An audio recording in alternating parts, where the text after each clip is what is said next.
Құрылым үрдістер мен жариялық корпоративті басқаруды бақылау осы үш маңызды компоненттен тұрады. 2012 жылы Самұрық Қазына тобының 8 еншілес компаниясында тәуелсіз диагностика жүргізілді.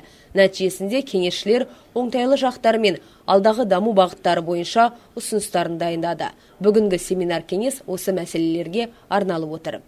Как вы знаете, в стратегии развития фонда у нас Сіздер білесіздер, даму стратегиясында негізгі көрсеткіш ретінде корпоративті басқарудың рейтингі көрсетілген. 2015 жылға дейін ірі компанияларда аталмыш рейтинг 75 пункт бойынша үздік болуы тиіс. Бұл рейтингті қамтамасыз ету біз және барша компаниялар үшін елеулі міндет.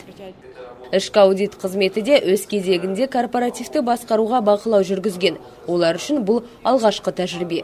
Сондықтан жыл соңында атқарылған жұмыстың қорытындысын талқылаудың қажеттілігі туындады. Во-первых, осветить итоги. Бірінші мақсатымыз нәтижелерді назарға ұсыну. Екіншіден, корпоративті басқару деңгейін едәуір көтерген көшбасшы компаниялар тәжірибелерімен бөлісуде. Бұл аса маңызды. Өйткені қор бір тұтас топ болып табылады. Бір топтың шеңберінде компаниялар бір-бірімен білім алмасатын болады. Бір айтары, осы салада Қазатомөнеркәсіп, Қазпошта мен Қазақстан темір жолы үздік көрсеткіштерге қол жеткізді.